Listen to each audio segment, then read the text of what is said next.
All right, we'll get underway. First of all, good morning. My name's Daniel, and I help Ray out with investment analysis, and obviously Ray couldn't be here today. He has some strategy meeting that extends the entire day. Yeah, when you're that important, you have meetings that go the entire day. So what we decided to do was to take this opportunity to talk about your assignment. Now, typically the investment analysis assignment, students consider it to be quite ambiguous in terms of how do you actually go about answering the question. And I suppose you'll find that it's quite similar to your tutorials. You know, when you have these questions, sometimes the answer isn't always so clear and there's multiple interpretations. Well, treat the assignment in a similar way. You know, every assignment's going to be different. People are going to have, you know, different views.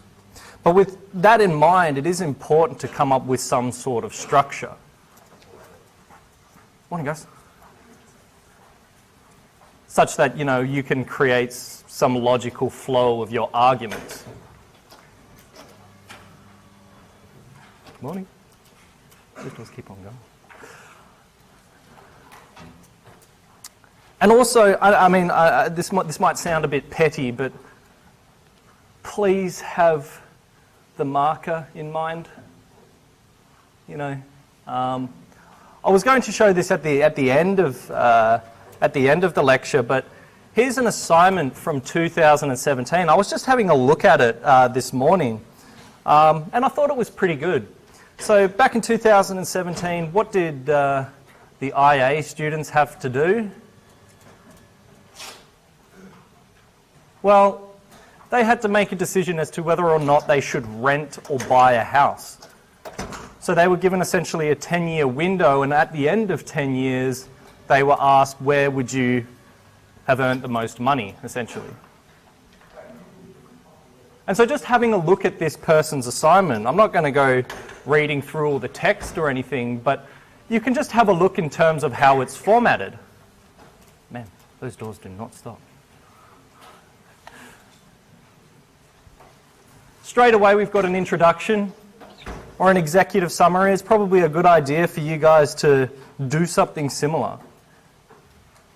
Give the marker an idea as to exactly what your entire paper is going to do, how you're going to go about answering the question. And you can see that everything's nicely formatted. We have section 2 here, demand factors, and each demand factor is titled, and everything's broken up into nice paragraphs.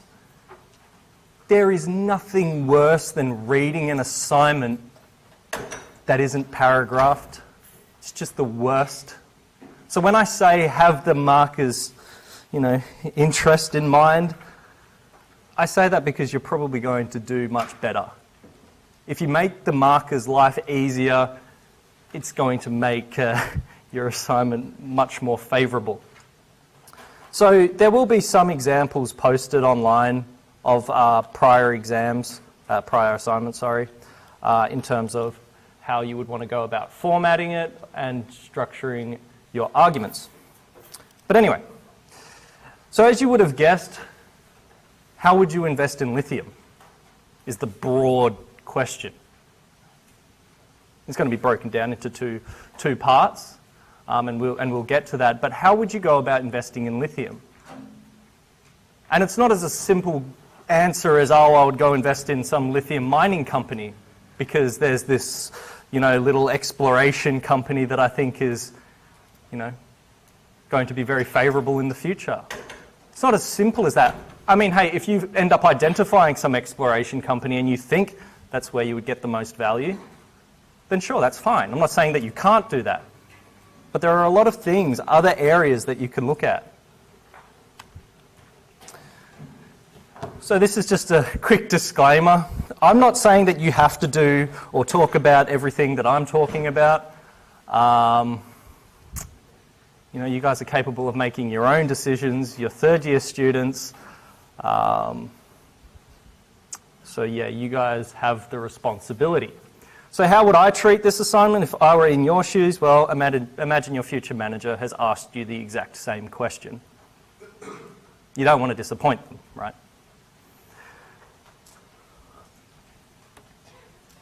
So your assignment this year is going to be worth 30%. In prior years, it was only 20%.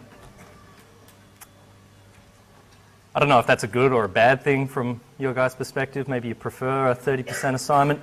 But with that in mind, I would really encourage you guys to start today. And what I mean by that is go home tonight, find an article related to lithium and read it. It could be less than 10 minutes of reading. Do that every night. And by the time you actually come to write your assignment, you're going to have a pretty nice archive of information that you can fall back on. That's what I would recommend. Because there is an overwhelming amount of information on just about anything these days, but lithium. So trying to sift through all that information at the last minute is not going to be fun. So the first part of the assignment, pretty simple, pretty easy. You could probably do it tonight if you wanted. Maybe not. What factors have driven the lithium boom? Now, I'm not asking you to come up with a complete, comprehensive list of every single factor that is attributed to this boom. No. I want you to identify the most important factors and specifically justify why you think they are the most important factors. So Ray would have talked to you about, demand and supply and how these forces determine price. Well, ultimately, that's what you might be looking at. So I'm not saying you have to structure it like this. I mean, I thought about this structure for an entirety of 5 seconds. Pretty basic, but you get the idea, right? I'm not going to give you a full list of demand factors for you guys to copy, so I gave you one example of each. And now the second part of your assignment, and this is the interesting question. This is the part that will make up the majority of your assignment. You guys will get weightings on both parts later on. Probably by the end of the week, I'll post a more formal assignment sheet on LMS. So as an investor in lithium, where would you choose to invest to extract the most value? So you might want to identify different industries and companies, and then you want to assess the different opportunities they have or the weaknesses. And then you want to go ahead and out of that group, you want to justify where you're going to put your capital. So if you choose to look at an individual company, that's fine. Maybe you look at a number of different industries related to lithium, and then you choose a specific industry, and then from that industry you choose a specific company. That's fine. If you want to just look at, in a more broad context, saying I would put my money in this broad area or in this broad industry and companies that do this, that's also fine. It's all on you justifying where you would put your capital. And your justification has to be convincing and it needs to be logical.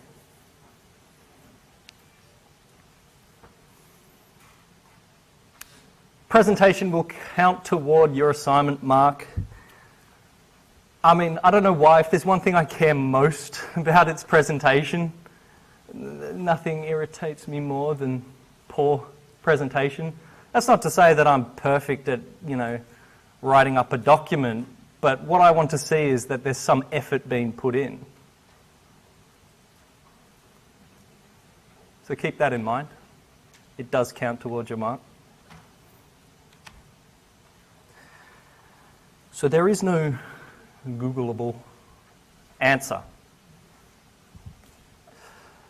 Such is the case with most questions in investment analysis. You can't just whack your tutorial questions into Google and expect to find the answer immediately. It's a bit of a shame, but makes life interesting. So we think that lithium, or this area, is interesting. And not just because it's being covered in the media a lot. Not just because we're hearing more and more about electric vehicles. But because when things get so, overly hyped, I suppose, or maybe not overly hyped. But when they receive so much attention, it is an opportunity to criticise. It will help you understand or develop your understanding of supply and demand and its impact on prices. And also, and perhaps more importantly, it gives you something interesting to talk about in your interviews in the future. Which is why I would really take this assignment very seriously. Don't just think it as 30% towards your grade. Think of it as an opportunity to better yourself, to improve your understanding in finance.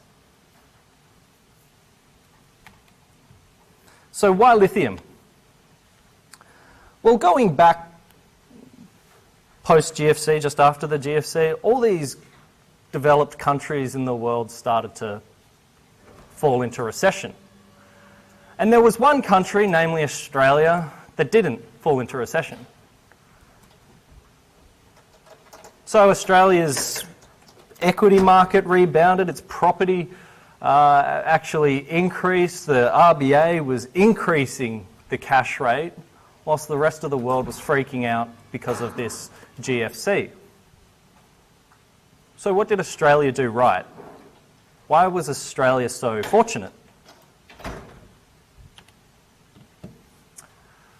So I found this research article. On the grounds that fiscal stimulus saved Australia from recession, former Prime Minister Kevin Rudd reportedly suggested that the day the Australian Bureau of Statistics released the March quarter national accounts was the best day of his prime ministership.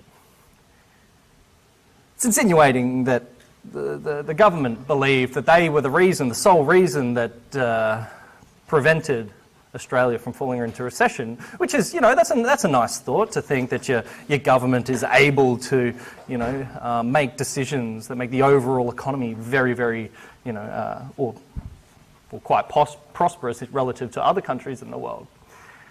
But in actual fact, I forgot to plug in my doodad. So this graph comes from the ABS. Let's see if this is too late to plug in. I hope not. Cool. So during the GFC period, 2008 and going into 2009, what we see here is that, well, in December 2008, as you can imagine, private investment plummeted. On this y-axis, I don't have the header there, y-axis, I believe, was the share of change in GDP. So private investment, as you would expect, fell quite a lot. Now, this solid bar here is net exports. So these net exports were doing wonders for Australia in terms of its GDP. And then over here you have public consumption and private consumption not doing as much. And then going into 2009, you can see net exports falling and then private investment starting to rise again. So really, what impact did the government's fiscal stimulus have on Australia? That was pretty minimal. And the reason I want to show you this is, well, firstly, I think it's important because, one, we're looking at Australia, and Australia, as you'll find out, is a major exporter of lithium. But also, don't just believe any kind of argument that comes out or any opinion that comes out, especially from the government, saying we did this. Challenge it. Maybe find some evidence to refute it. If you can't, fine. That's okay. It's not always wrong. So now that the mining boom has ended, the growth in China is tapering off a bit. It's still growing fast, pretty fast, but it's tapering off. Some people are a bit worried about Australia and rising unemployment rates and the impact that's going to have on the national economy. This article in The Conversation was actually written by one of the academics at UWA who's since retired. But Australia hasn't done so bad. This post-mining boom, it hasn't done so bad. We can see here that the investment in GDP, investment in mining as a percentage of GDP has definitely fallen quite a lot since 2013. But in response to that, the central bank has lowered interest rates, and that's lowered the Australian dollar, which encourages foreign investment and encourages exports. So our property market has boomed from local and, more importantly, international investors. And our exporters have also done pretty well. So this is the price of lithium.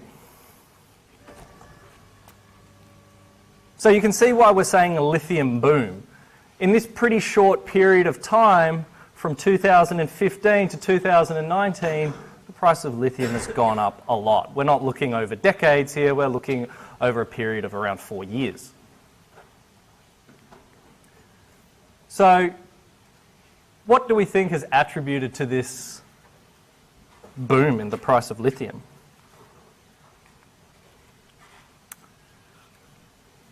So our state premier, Mark McGowan, says that this is a once-in-a-lifetime opportunity.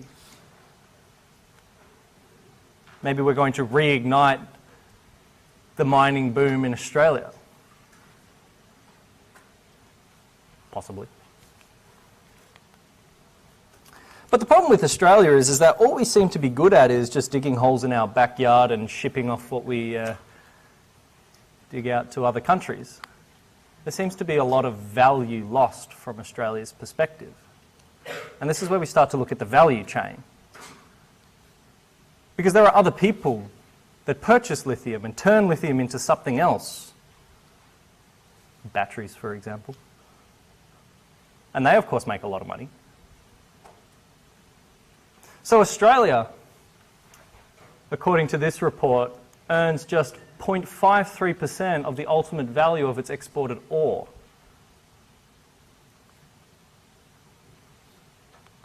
So if we have a look at this, so this comes from Austrade. Here's Australia, and here we have this thing that we can call a value chain, different areas that are related to lithium or in the lithium production process. And so straight away, when you start thinking, well, where should I invest in lithium? It's not to say that you have to invest in a mining company. You could invest in any one of these stages. Which one do you think is going to get you the most value? So summing all these values up, we end up getting a portion of around 0.53% in Australia.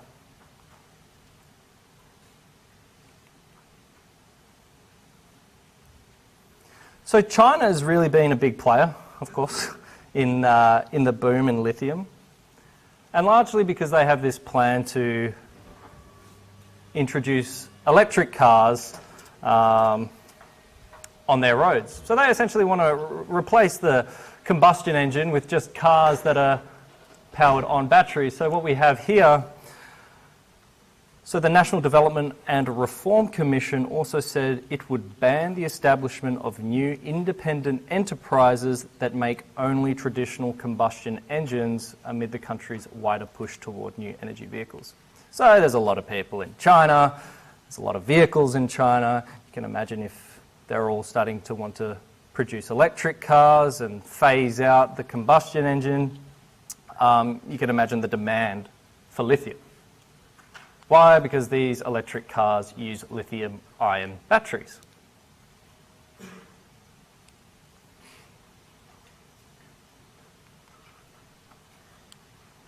This is the expected growth in electric vehicles, the global growth. So around 2020, we're expected to have around 13 million.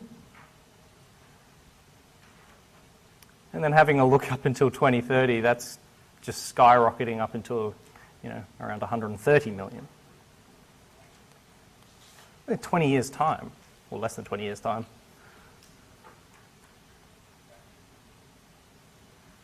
That's huge demand. So we're used to seeing Tesla and Nissan, or you're probably more familiar with Tesla and Elon Musk and his vision. But what we're seeing is we're seeing increasing competition from other car manufacturers. Other car manufacturers aren't going to let this slip. They are also producing electric vehicles, and we are getting increasing competition in the electric car market. So that should raise a few questions when it comes to where would you invest in lithium. Maybe you were thinking, I would invest in Tesla because I like Tesla. But there is a lot of competition coming out. It's fine to say you would invest in Tesla if you can justify it. There's nothing wrong with that. Having a look at the supply, they call this the lithium triangle.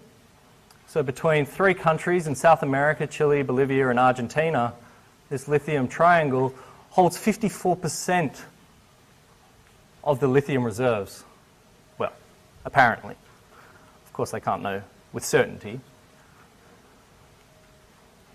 But what's the biggest problem here constraining supply? If there's so much supply from these countries, why do we see this huge boom? Maybe demand is just outpacing it so aggressively that supply just can't keep up.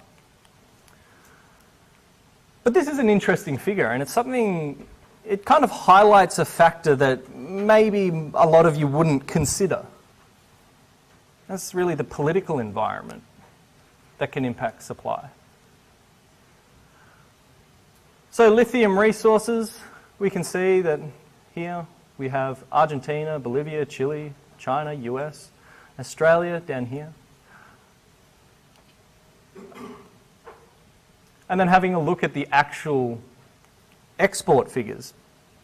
And so comparing these giants in this lithium triangle to Australia, look how much Australia has exported.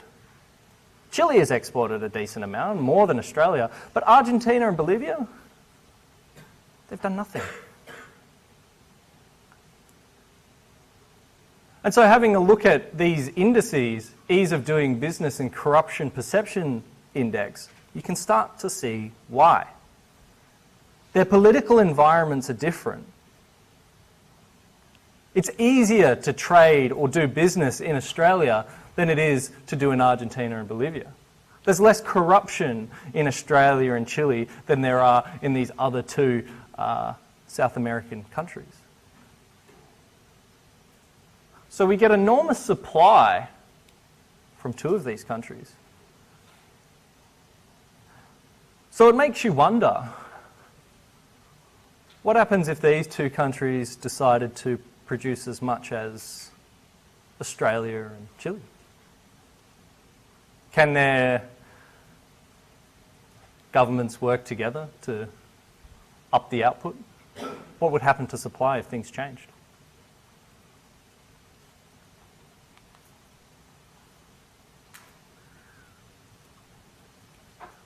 What's this one?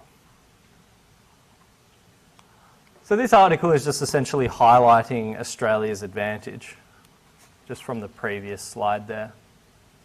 The reason why Australia is doing so well when it comes to lithium is because it's easier for those foreign countries to do business in Australia than it is in those South American countries.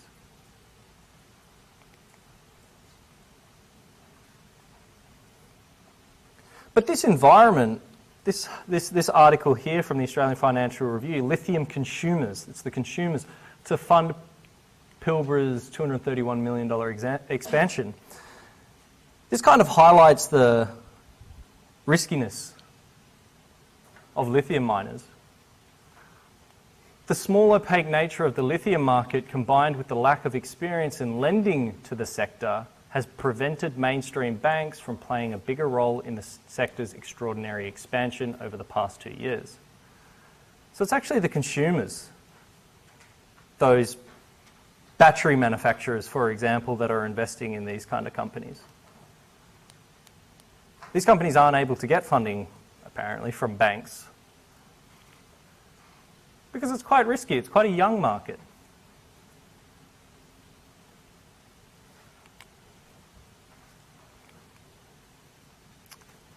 So again, I had a look at this journal article, and I hope you guys look at plenty more than I do.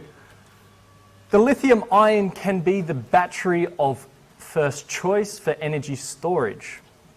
Nevertheless, lithium-ion batteries, to be fully adopted in the renewable energy sector, need a price reduction that most likely will be due to the mass production. So they're saying you're going to flood the market with all these batteries and prices will ultimately end up falling. Seems easy enough.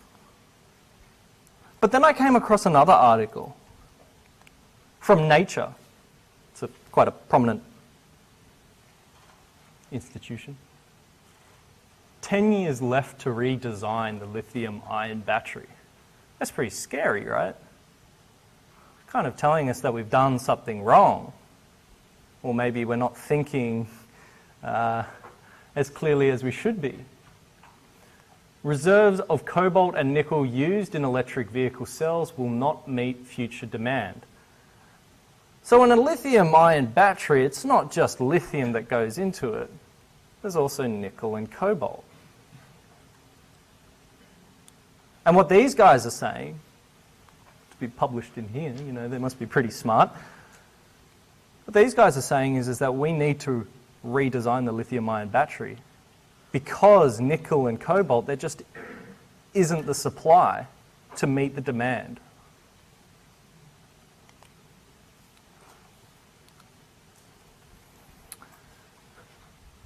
So materials used in electrodes, notably rare materials such as cobalt and nickel, are scarce and expensive.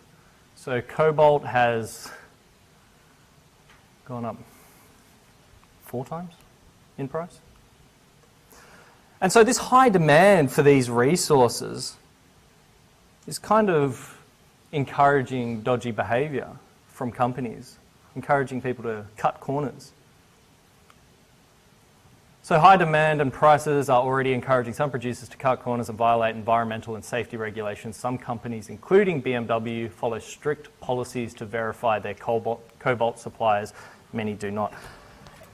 In a bit of an extreme way, it's kind of likening it to, I suppose, purchasing, you know, a blood diamond, right? You know, you don't want to be, especially if you're a reputable company, you don't want to be purchasing cobalt from a supplier that's abusing its labour or forces its labour to work in dangerous conditions. And Apple was actually accused, well, not accused, apparently there was some anonymous source that Apple was in talks with one of these cobalt suppliers, which is, you know, bad for Apple. So this is what's happened to cobalt. Probably wondering why, you know, we're not saying how would you invest in cobalt rather than how would you invest in lithium. This looks much more impressive. So this kind of illustrates what the authors are talking about here. So the high cost of extracting metals from low concentration ores pushes up their market price. So we can see here that nickel, it's not so, doesn't have a low concentration compared to cobalt. But what they're getting at here is that, so for example, cobalt has a very low concentration, and given the huge demand coming from lithium-ion batteries, is this feasible? Well, all we're going to see is that as demand increases and supply can't keep up, an increasing price in cobalt, and possibly an increasing price in, you know, lithium-ion batteries if things don't change.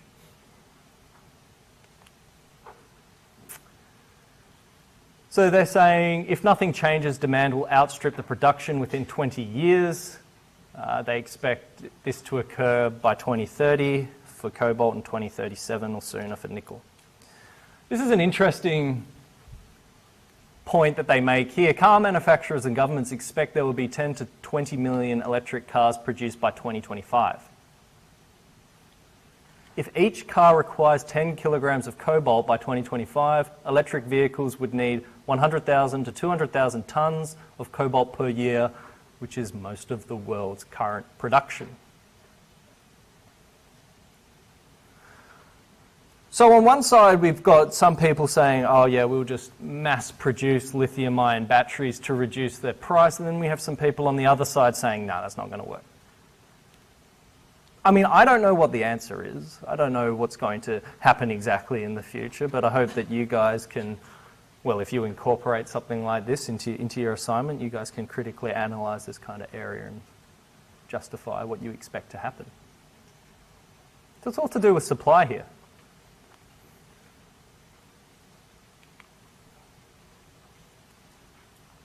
So why was there a fall in price? Kind of from mid-2018, there was a fall in price. Was it because everybody was over-exaggerating or optimistic regarding lithium's potential? Or was it rational? Was it demand and supply? And this is typically a question that we see a lot in assignments or areas where students decide to talk about, or saying that, oh, a price increase might be irrational and price decrease might be irrational. It's fine to say that, but make sure you justify it. Make sure you're looking at two sides of the story. Don't just say in your assignment, oh, this price decrease was created by stupid investors, full stop. You're not going to do very well if you do that, so please don't. If you think it was irrational, explain why. But to explain why it's irrational, you're going to have to address the rational side of it and say it's not rational because of X, Y, Z.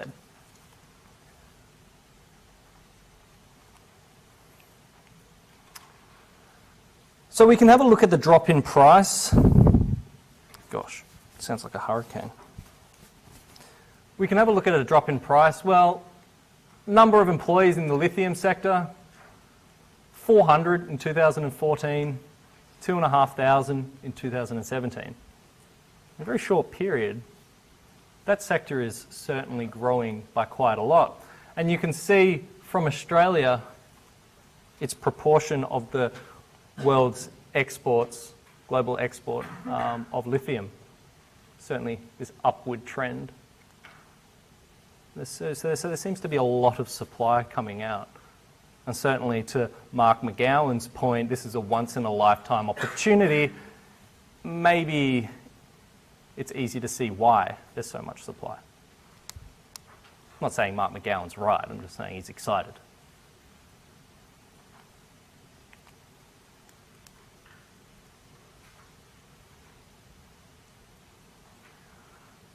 So one of Australia's lithium exporters, Galaxy, said that this was just due to seasonality. It wasn't any kind of correction. They still believe that demand is going to exceed supply in the future and that lithium prices will ultimately continue to rise. And this is actually a really interesting point here. There are hundreds of different lithium products, all at different specifications, and they all sell at different pricing. Unfortunately, the equity market tries to simplify what is a rather complex supply chain and rapidly evolving sector into one number. That's quite interesting. I mean, ever since last year when there was an assignment on cryptocurrencies, for some reason I've been labelled as the Bitcoin guy. I don't know why. But anyway, I'm going to talk about, the cryptocurrencies and related to this point. We saw thousands of cryptocurrencies coming about, and they all decided to do all these different things. Some tried to do the same things, but they all tried to do different things. But nobody cared what this company was doing and how this company proposed to better the world. No one cared. They just called it a cryptocurrency. Right? They were all jumbled together, and ultimately what happened, they all rised and fell together.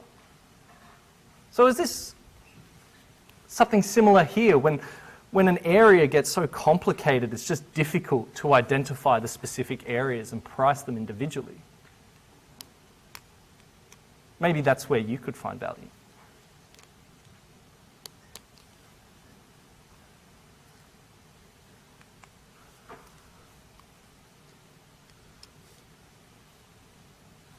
Lithium advocates have been cautioned to separate facts from hype, as it is not yet clear if battery manufacturing in Western Australia will be practical.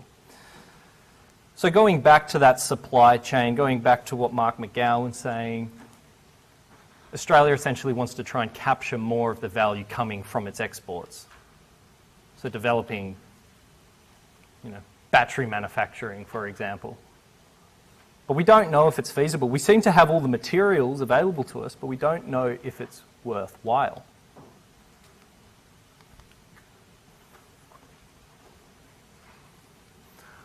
The weakness is coming from the supply side.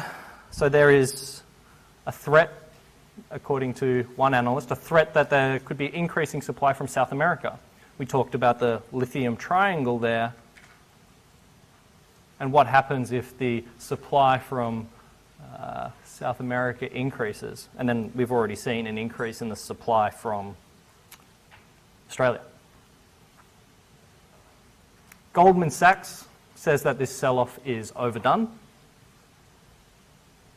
saying that, again, demand is going to be there and it's going to exceed supply.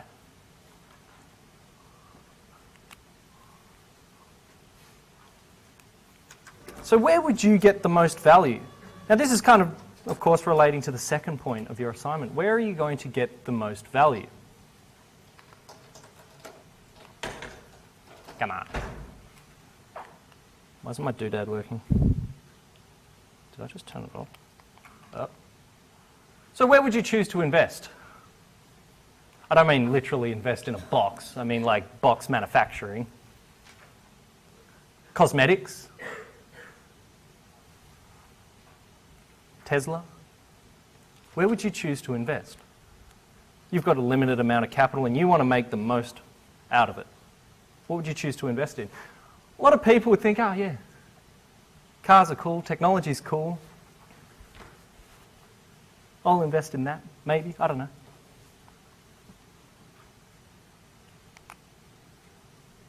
The greatest boxer in the world. I don't know anything about boxing, but, you know, apparently Muhammad Ali was the best. Does anyone know anything about boxing? I don't know. But apparently it was pretty good. Who was the second greatest boxer? You know where this is going, right? He doesn't look like a boxer. I don't know why. His face makes me laugh. Anthony Pratt, worth $10 billion. Second greatest boxer of all time. So what does he do? Well, he makes boxes.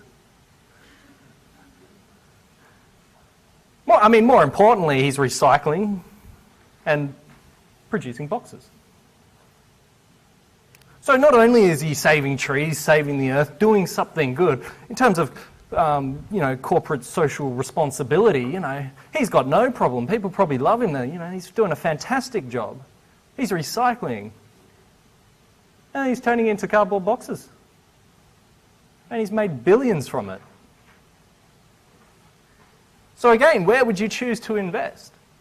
It's not always the most obvious thing. So when you think about your assignment, where would you invest in lithium?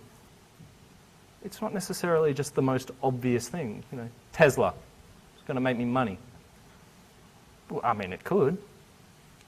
But don't think that your answer has to be limited to an electric vehicle producer or a lithium-ion battery manufacturer or mining company, exploration company. Your answer doesn't have to be tied to those. You can be really creative here and come up with some really cool answers.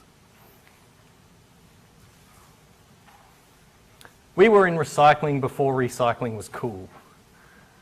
It's like such a hipster thing to say. But he has a point though, right? He got there before everyone realized that there was money to be made here.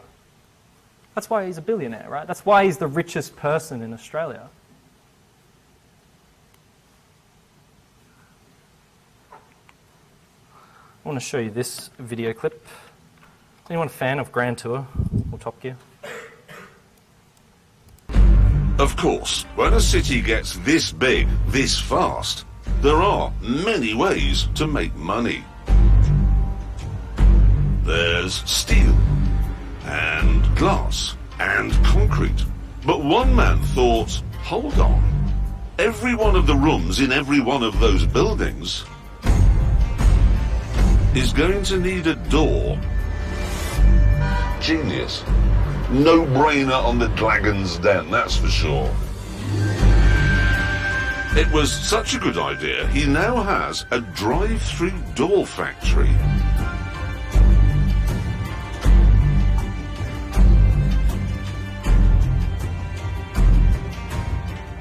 Security doors, front doors, interior doors, really fancy schmancy doors. Ornate doors, bank vault door, car doors. 5 million of them last year. 5 million doors. Well, that's not very interesting, is it? Yes, but now I'm the richest man in the world. If employees angel overtime, it is not devil when they get salary. Okay, he's not a brilliant writer, but what a maker of doors. Now, I find that, quite fascinating, really. Everybody's focusing on everything else, and some guy has some idea to say, well, people are going to need doors, and he's perfectly right. But what I find more interesting is Jeremy Clarkson, when he says, where is he? Here we go. Million of them last year. 5 million doors. Well, that's not very interesting, is it? So 5 million doors, that's not very interesting, is it? Similar to boxes and recycling, that's not very interesting. Yet there's huge amounts of money to be made from it. And is it because it's not interesting that people don't give it attention? Do people focus on things like Tesla? Because it is interesting. Maybe you guys can find something uninteresting too. Don't worry, it'll make for an interesting assignment if you find an uninteresting company and say, this is what I would invest in. I'd be thrilled.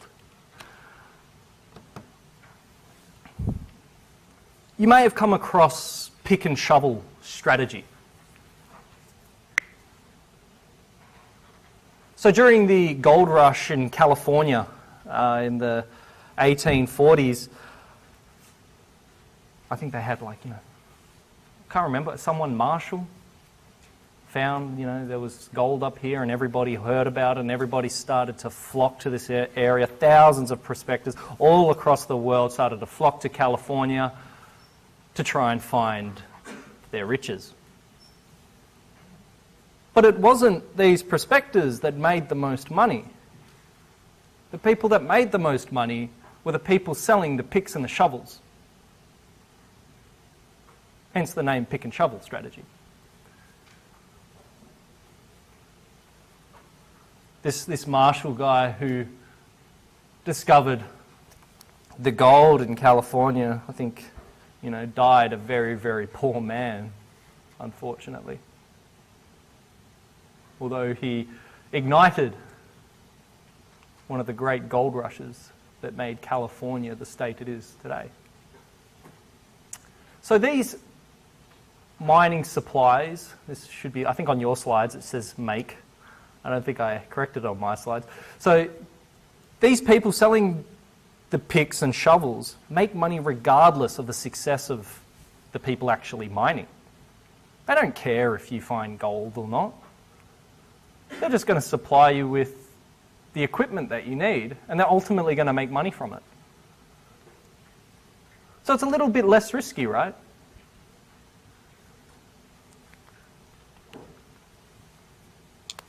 More recently,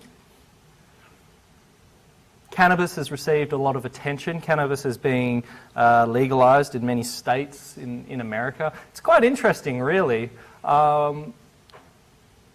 Banks aren't actually allowed to fund these companies, these pot stocks as they're referred to, because cannabis is illegal under federal law, and banks aren't allowed to have dealings with that.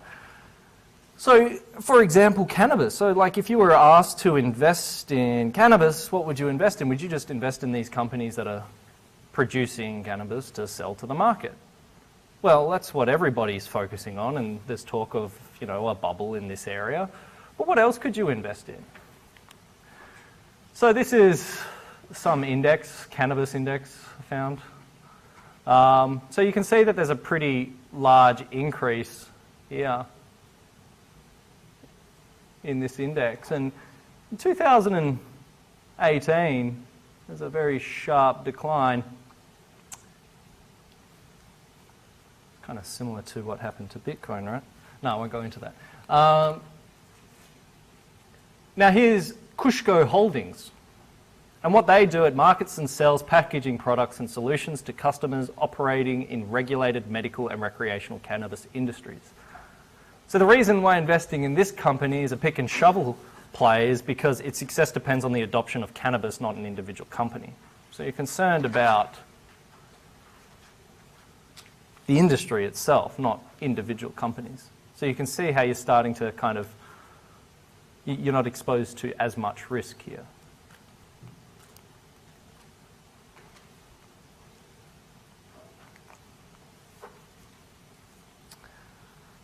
So among high uncertainty and high valuations, it's definitely difficult to pick a winner, and it's definitely difficult to pick a pick and shovel stock.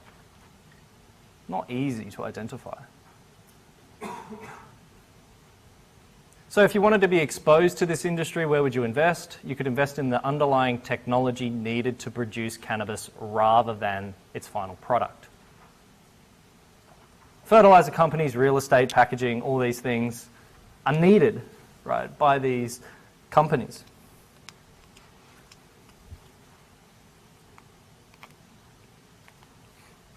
I'm dreading the next slide. There's the next slide.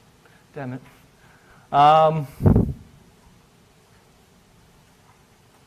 all right. Unfortunately, it is this attention that exacerbates ignorance as investors are consumed by a compelling story that promises nothing but prosperity. And really, that's what I would sum up Bitcoin to be and all those cryptocurrencies, is that the market just got completely overwhelmed by some great story that it was able to tell.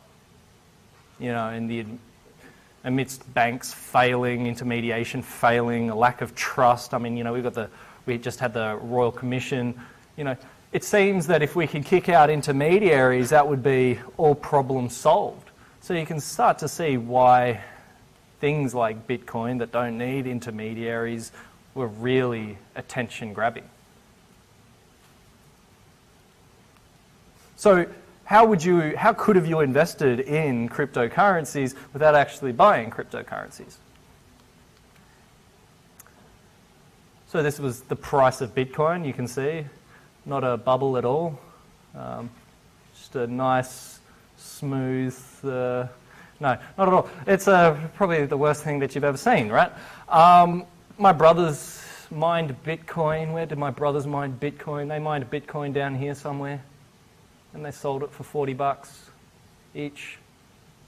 They had 40 of them. At its peak, it would have been worth about $1 million Australian. Poor buggers.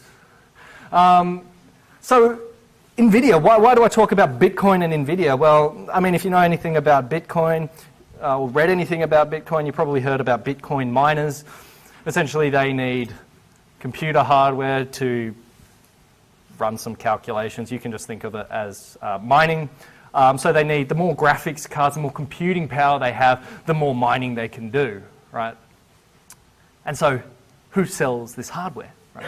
Well, NVIDIA does. NVIDIA sells graphics cards. And so what happened to NVIDIA's share price? Well, okay, you can have a look here in 2017 when Bitcoin was really starting to ramp up. So was NVIDIA, and up it goes, and then it falls because nobody cares about Bitcoin. So this would have been a pick and shovel play. I mean, what you're exposed to here is the adoption of cryptocurrencies. You're not exposed to the adoption of a specific cryptocurrency, right? So this too would have been a pick and shovel play. It ultimately failed. And we can see that in hindsight. Right? That's fine. It's not to say that pick and shovel strategies are always going to make you money. They're always going to succeed. No.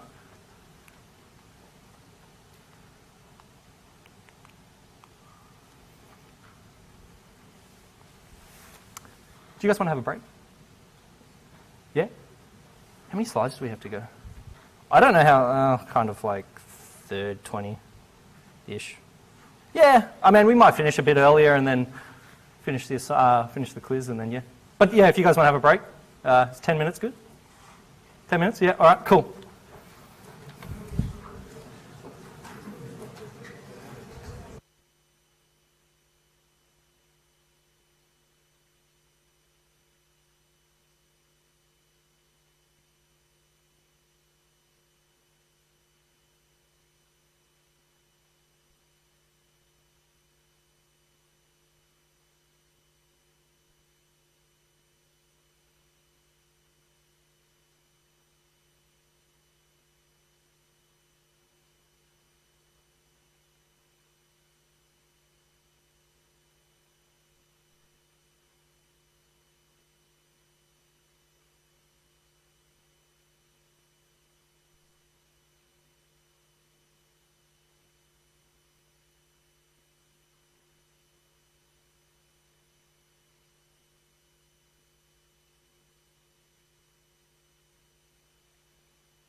All right.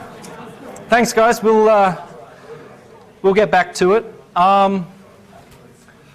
So in that first half, I was trying to introduce different demand and supply considerations for your assignment. Granted, it's not a comprehensive list. I really expect you guys to go above and beyond. I really hope that some of you can identify some interesting areas. And likewise with Part B, where would you put your capital? Where do you think you'd be able to extract the most value? Yes, you can invest in a mining company if you like. There's nothing wrong with that. You're not going to do worse if you invest in a mining company in terms of your grade. You're not going to do worse if that's what you choose, provided that you've justified it. You're not going to do worse if you decide to invest in an electric vehicle manufacturer. That's fine. The whole point in going through those examples with Anthony Pratt and looking at the video there and the pick and shovel strategy was that you can find value in places that are just people don't really think of. And it's a really interesting opportunity to be creative. And I expect to see some pretty creative assignments coming out. I mean, you can be creative with a mining company if you wish. Doesn't matter. So you would have to have a think about competition in your environment. Typically we use this framework, Porter's 5 Forces. You've probably seen it before. It's all a bit mundane, really. So the main one being rivalry among existing competitors. We know that's a force that incumbents face. But then what Michael Porter did in 1980, I can't remember, is that he identified these other 4 areas. Threats of new entrants, so things like barriers to entry, are they high, are they low? If you think, yes, this is going to make huge value in the future, well, are new entrants able to come in and steal those profits away? What gives the company that you're investing in or the sector that you plan on investing in or whatever that competitive advantage? Bargaining power of buyers and suppliers. Bargaining power of suppliers is quite interesting. You can kind of relate that to your pick and shovel strategies. Maybe you can think of a few interesting companies when you come to do this. And threats of substitutes, things that could replace, for example, lithium-ion batteries. That Nature article we were looking at before that looked at the fact that we need to redesign the lithium-ion battery. Essentially, they're encouraging different ways of storing energy, still in a battery, but maybe not using the commodities that are in such high demand now. So that's a possibility. Now, the common example here, or used for this framework, is the airline industry. And the airline industry has always been an industry that's not so profitable. And the ones that benefit from that are, the customers to some degree. Ray will say that the customers do benefit because you get your cheaper flights, more flights. It's a lot more convenient to travel. But interestingly, I was going to play a video that shows Michael Porter explaining the 5 forces, but the audio is a bit low, and to be honest, my laptop probably can do a better job. But he talks about, the bargaining power of suppliers in the airline industry. GE, Rolls-Royce, Boeing, Airbus. And he says, those are the ones that, do relatively well in the airline industry. They don't care that the airline industry is so competitive and you have all these new entrants coming in at relatively low costs because you're able to lease planes, lease gates and all this. So smaller aircrafts or smaller companies, airline companies, are able to enter the market and really steal away those profits. But then that doesn't matter to the people producing the planes, really.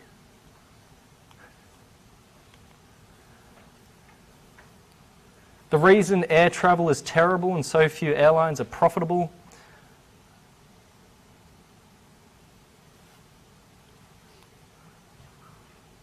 So instead we observe is a bunch of companies trapped in their customer layer and unable to grow in revenue, except through external means such as oil prices, global economy, and other industries such as tourism. So they're the only times that airlines apparently seem to make money. And when they do, they seem to be pocketing it for themselves rather than improving their product, which is to say that we don't see a huge improvement in our travel.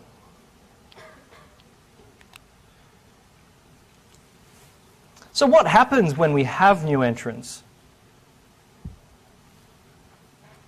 Well, the incumbents will fight back. They're not going to say, you know, come in, that's fine. Happy for that to happen.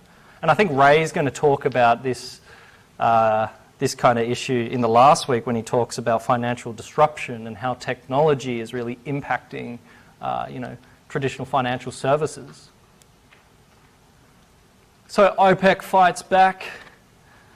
So back in, 2014, 2013, something like that. Oil prices were very high. And so there was this alternative, this substitute called shale oil, right, which came from America. America's got massive reserves. And because the oil price was so high, it was feasible for these fracking companies to come and mine oil in such an expensive way. And so America was essentially becoming independent. It was becoming independent of OPEC, right, because originally America's importing all its oil from the Middle East. And, well, OPEC doesn't like that. OPEC doesn't like the competition coming from those fracking companies. So what do they decide to do? They decide to flood the market with oil, such that supply increases, your prices fall. Now, if the price of oil is falling, then that makes it infeasible for these fracking companies to continue mining because it's relatively expensive to mine through fracking. So it's important to have a look at the incumbents and any kind of new entrants. So seeing what's going to happen to oil, or what they predict is going to happen to oil in the rise of batteries, rechargeable batteries, electric vehicles and improved fuel efficiency cause oil demand to peak in the mid-2020s, resulting in $19 trillion lost in revenue for oil companies in the period 2018 to 2014. So this kind of gives an idea of how the oil industry is going to be impacted by renewables.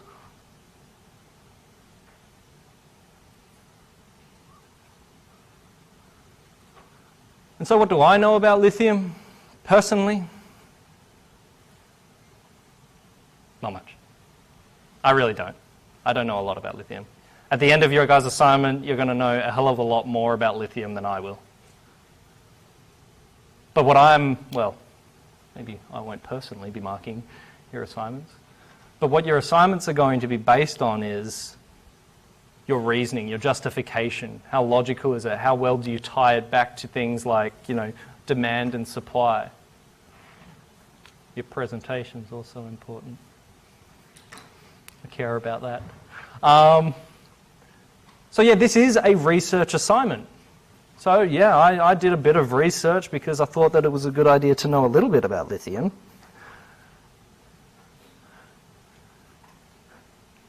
There's a lot of information out there. I don't know how you refine your Google search to pinpoint the one article that you're looking for. There's a lot of articles out there. Google Scholar. It's fantastic. Just go into Google and type in Google Scholar, and then you'll get that. So Google Scholar is a great database for academic research.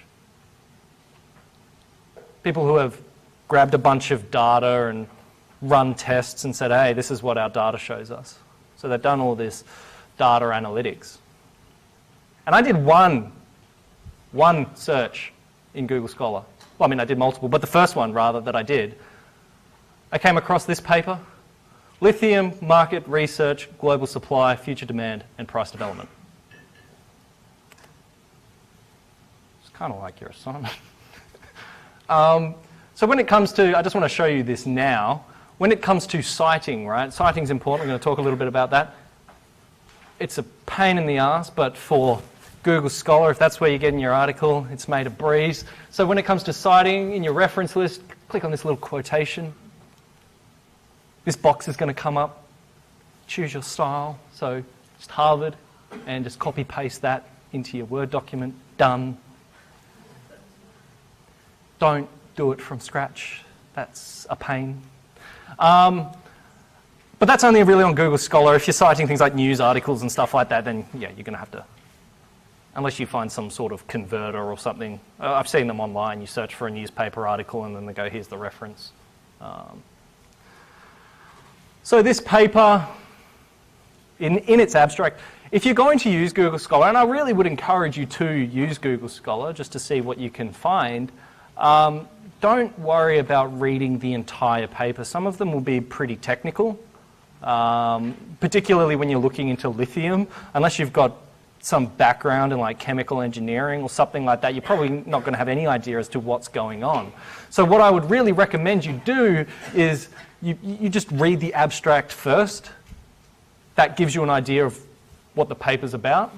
If you think that it's relevant, read the introduction. If you're still happy with it, then you can keep on reading further and further.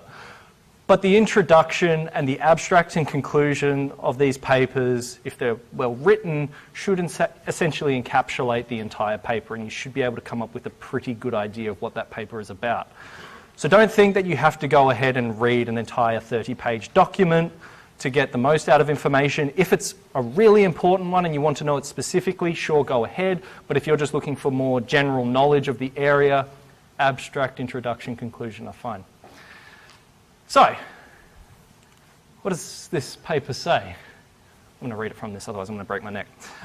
Ensuring the supply of strategic metals is crucial for the growth of industrialised countries.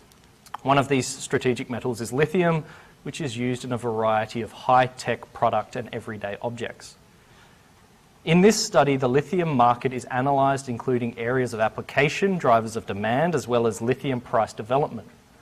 A demand forecast up to 2020 is given in 4 different scenarios, including increasing demand in electric mobility, forced by political-driven influences, and so on. So you can see that this is a pretty informative paper, particularly, to part A of your assignment. Now, why am I showing you this? Because I want your assignments to be better. Now that I'm showing everybody this, I'm going to be sorely disappointed if your entire assignment is based on this paper. So what I want you to do is, have a look at the paper. It's really informative. I think you would be insane not to look at it, and probably insane not to cite it. But don't base the entirety of your arguments off it. These authors are not gods. They don't know everything that's going to happen. They can't tell with certainty what the future is going to be. They have an opinion, they've looked at some data, and they've come up with some results. This is what, research is. But don't think that they're going to be right. Do your own research. It's important to take their opinion into consideration, of course, but can you find anyone that challenges them? So essentially what we've done here is that we've set the benchmark for what your assignment should be. It's a high benchmark, but it's not going to do you very well if you just cite that. Right? So from this, I really hope that your assignments are better.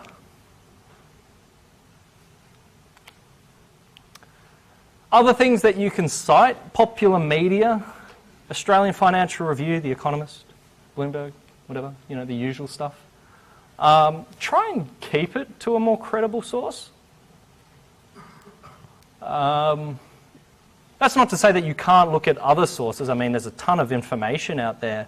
But if you read something that's quite interesting from one source, do some fact checking, compare it to other sources, and then maybe use that.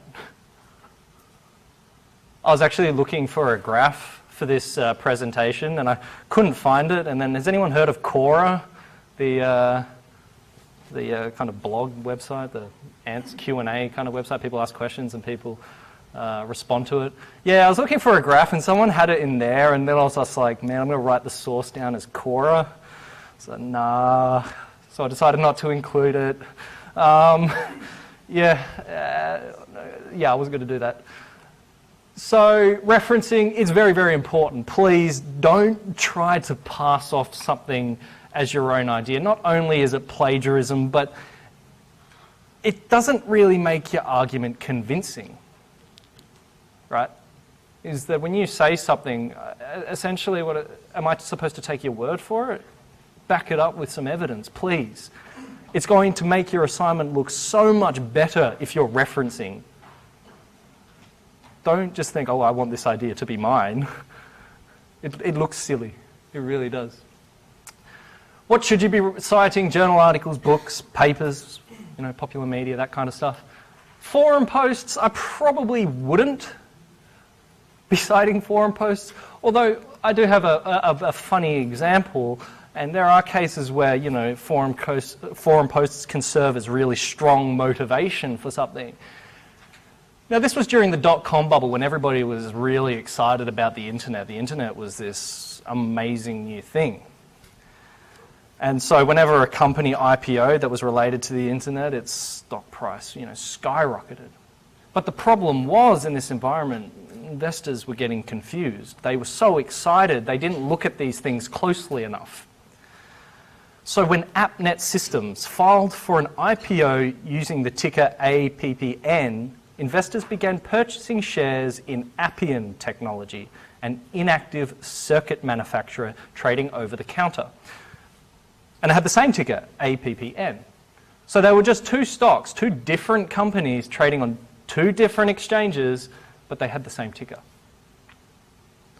So 7.3 million shares of Appian, the inactive circuit manufacturer, were traded on the day the IPO was announced for AppNet, compared to 200 shares the day before. And so this person found this forum post. Net happy traders began touting APPN in chat rooms, apparently believing they were talking about AppNet. In a message posted Tuesday on Yahoo Finance's hot OTCBB stocks only chat room, an enthusiast participating, calling himself Love Pennies, raved, "Just bought 50,000 shares. Took 3 transactions to get it done. There are no shares out there. Going to run big." It isn't clear why investors thought they could trade shares in a company whose IPO was weeks away. So forum posts, yeah, they can offer really interesting motivation, really to, I suppose, highlight the, stupid behaviour of some investors, but I probably would steer away from it unless you find something interesting. More use it as motivation, maybe. I don't know. In-text referencing. So yes, you have to reference in-text as well as a reference list at the back. So this is how you reference me, 2018. I don't know why I didn't put 2019. In hindsight, that looks pretty dumb. Suggests that you should cite other people's work. I'm suggesting it. I'm not saying that you have to. It would be wise to. But, you guys are adults. You can make your own decisions. But if you don't cite, you're going to do bad. News articles and books, largely the same format. If you want to say something, for example, you say, it is suggested that you should cite other people's work, and then put my name and the year in brackets inclusively. Reference list. I'm not really overly concerned what style. You should be using Harvard style. I think that's what's prescribed by UWA or recommended by UWA. So what we have is the surname, initial, the first name, the year, the name of the paper, the journal, which is renewable energy, the issue number, and the page number. So this is for a journal. If it's for a journal, hopefully, you've searched for it through Google Scholar, and we talked about the little quotation marks, copy, paste, you don't have to worry about it. Media article. I'm not sure this is exactly the correct way, but nonetheless, it is a way. Again, surname, first initial, and the year. Then we have the title of the article, the media outlet, so for example, the Australian Financial Review, and the date that it was published. And then we need an available at or from some sort of URL. Where do you find this article? And the date it was accessed. A book, if it's a well-known book, you'll probably be able to find the citation from Google Scholar as well. So much in the same format as a journal article, you have the authors here, the year, the name of the book or the title of the book, and then the publisher. Right, that's all. Quite simple. Databases. Now, I'm not entirely certain if you guys can access this. Maybe you want to have a look, if you can. If you go to the UWA library website and you type in Morningstar data analysis, you will be prompted with this. Now, the thing that you want to make sure that you're clicking on is this one where it says database. You want to be looking at an actual database. You don't want to be looking at, a newspaper article, for example. Or maybe you do. It might be an interesting article. But what we're looking at here is a database, so you want to be clicking on that one. And what that will bring you to is a page like this. And from here, you can search. I think it's only Australian companies, which is all right. But you can find research, analyst reports, and stuff like that, company announcements from there. It's useful to have. Bloomberg and Icon. Now, we're actually working on trying to get each and every student a login for Icon so that you can use it at home. But I'm in talks with the account manager at Thomson Reuters at the moment, so there's about 600 students, so 600 accounts. But they would only last for the semester. And so essentially what these databases give you, well, they give you a bunch of information. That'd be pretty good for Lithium for this assignment, for example, identifying specific companies, industries, and whatnot. Very good for news as well. But yeah, so that's kind of in the works at the moment. You'll get updated at a later date as to whether or not we managed to do that. Cool. But it's not to say that you need these. You don't need Morningstar. You don't need these to write your assignment. So don't freak out if you're like, I don't know how to use them. It's okay. You can still complete your assignment just fine. It's just they are there. Other questions, quantitative or qualitative? Last year when they had to value cryptocurrencies, because I don't know how to value a cryptocurrency, but many people have tried, and you read how they value cryptocurrencies and you're just kind of blown away as to why anyone would value a cryptocurrency in that way. It's absolutely insane. I saw people trying to explain. This is actual research. These are academics coming up with this research, trying to explain Bitcoin price movements using macroeconomic variables. And they're like, oh, look, oil prices explain the price of Bitcoin. It's just like, okay, I could probably put in, the variation in the Queen's weight to see if it explains the price of Bitcoin. And hey, if it does, then look at that. It's called a spurious relationship, if you guys were wondering. So quantitative or qualitative, it's up to you. So wherever you think your strengths lie, or maybe you want to kind of focus on a different area to better yourself, you want to learn something a little bit more, that's fine. Don't think that if you do a quantitative over a qualitative that you're going to automatically do better because, oh, look at your, fancy financial modelling. No, that's not the case. And don't think that because you're doing a qualitative analysis over a quantitative analysis that it's going to be easier. No, that's not the case. So it's up to you. Australian or international, completely up to you, whatever you choose. The main question here, or the main objective, is essentially where are you going to extract the most value? And I'm not going to restrict you to Australia, right? That would be kind of silly. So we saw this structure, part A. You don't have to do that, very boring.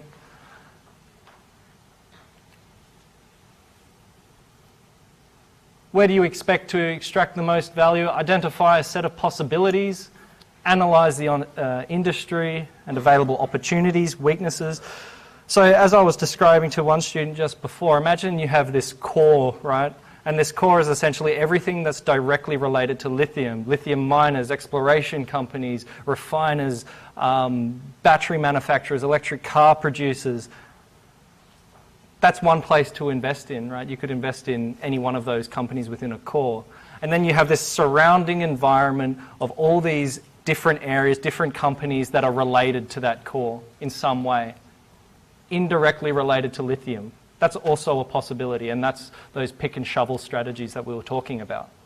You can do that also. And one isn't going to be more favoured over the other. If you identify a pick and shovel strategy and you do a really poor job at explaining it, it doesn't mean you're going to get a good mark because you identified a pick and shovel strategy, right?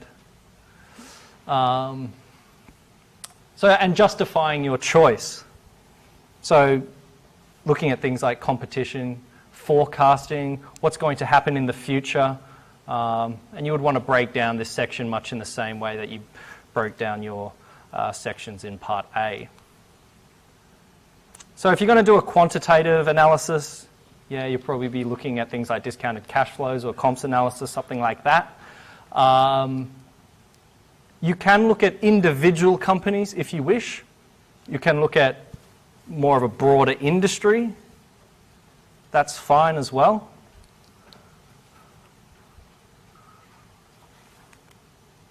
Past papers. I talked about that one past paper before.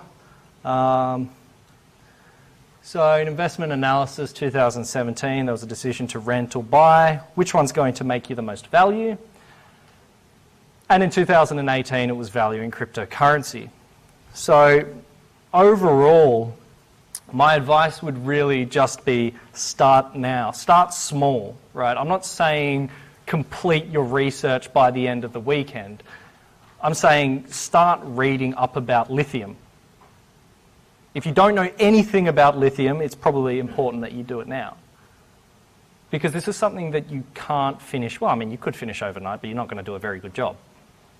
Or maybe you can. Maybe you're like a genius. I don't know, I suck at cramming.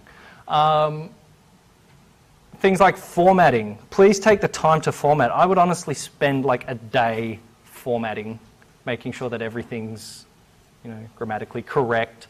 I've explained something appropriately, succinctly. In general, what I've found is that if you can say the same thing with less words, it's typically better.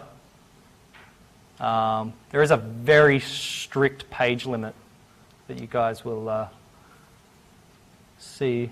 I said earlier, I'll post a more formal assignment up on LMS for everyone to see, all the details. It's about 8 pages. Now, I don't know, that might seem a lot. I don't know if that seems a lot.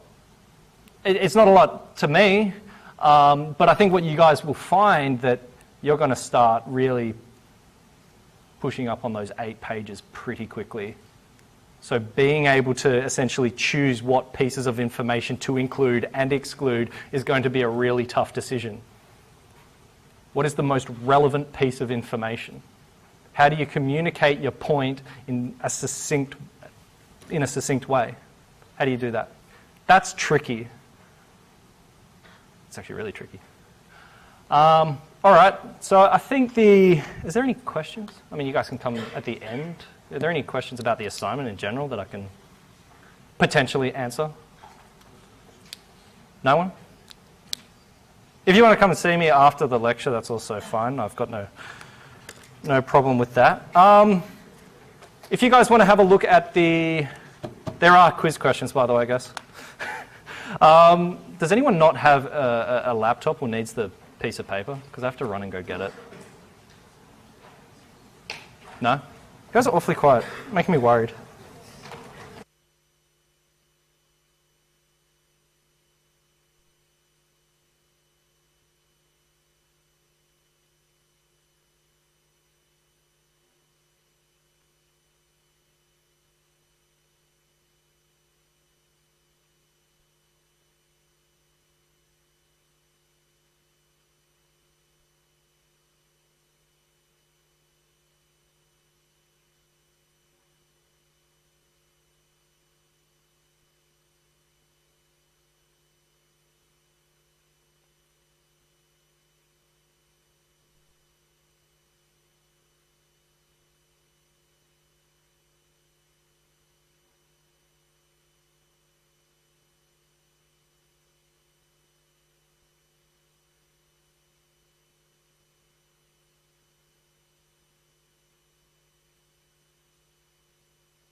you.